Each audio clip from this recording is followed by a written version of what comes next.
আমি আকলিমা গ্রাম বাংলা রান্নাঘর থেকে বলছি। আজকে আপনাদেরকে আমের আচার বানায় দেখাবো। এই দেখেন, আমটা কেটে একটু রোদে শুকাই নিয়েছি, ওটা আর আপনাদেরকে দেখাতে পারিনি। এখন কিভাবে আচারটা তৈরি করে এটা আমি দেখাচ্ছি।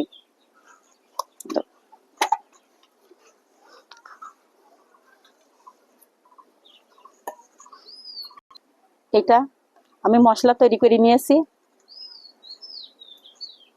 রসুন ছেঁচা, রসুন, আস্ত রসুন, মরিচ। আমি সরিষার তেল দিয়ে দিলাম।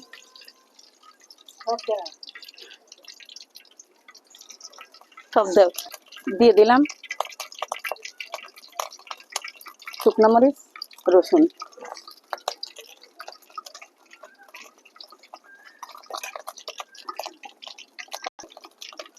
এটা রসুনটা থেতো করে নিছি।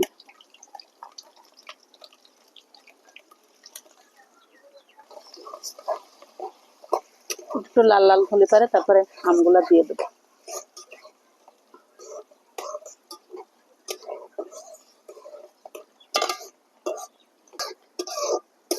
রসুন লাল হয়ে গেছে, এবার আমি আম দিয়ে দেব।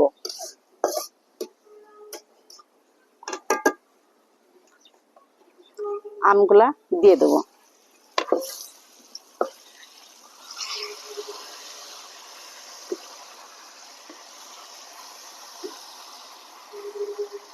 দিয়ে আমি ভালো করে নাড়িয়ে দেব।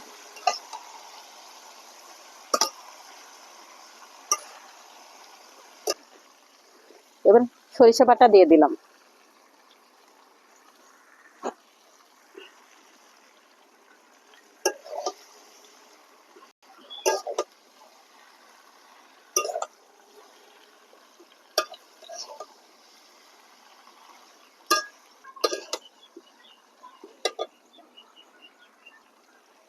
এবার আমি চিনি দিয়ে দিলাম। চিনিও দেওয়া যায়, গুড়ও দেওয়া যায়। আমি গুড়ের পরবর্তীতে চিনি দিলাম। আচারও খেতে সুন্দর লাগে।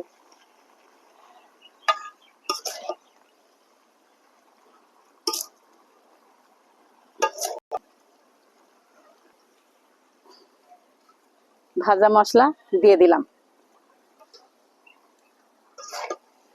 এই মশলার ভিতর অনেক কিছু আছে, শুকনো মরিচ, পাঁচফোড়ন, এলাচ, দারুচিনি সবকিছু দিয়ে আমি একসঙ্গে মশলা করে রাখেছি। এটা এখন দিয়ে দিলাম। নামানোর আগ দিয়ে এটা দেওয়া লাগে।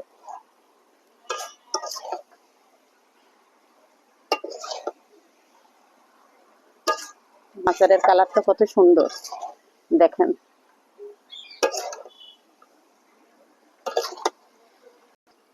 মা, আচারটা হয়ে গেছে, আমি এবার নামাই।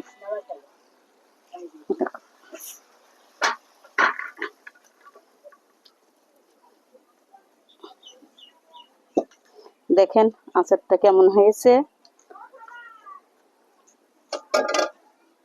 মানে আচারটা কেমন হয়েছে আপনারা কমেন্টে জানাবেন। মা, তুমি আচার খাবা?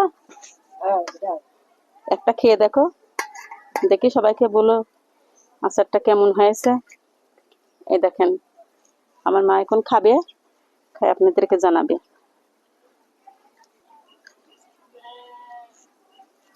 খুব সুন্দর হয়েছে। সুন্দর হয়েছে, খুব সুন্দর হয়েছে।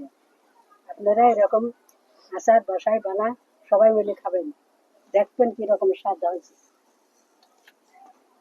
আপনাদেরকে আচার বানিয়ে দেখালাম কিভাবে আচার বানাতে হয়। এভাবে আপনারা বানাবেন। প্রথমে আমটা কেটে রোদ্রে শুকিয়ে পানিটা ঝরিয়ে নেবেন। তারপরে এইভাবে আমি যেভাবে আপনাদেরকে দেখালাম এইভাবে আপনারা আচারটা দিবেন। আজ এই পর্যন্তই শেষ।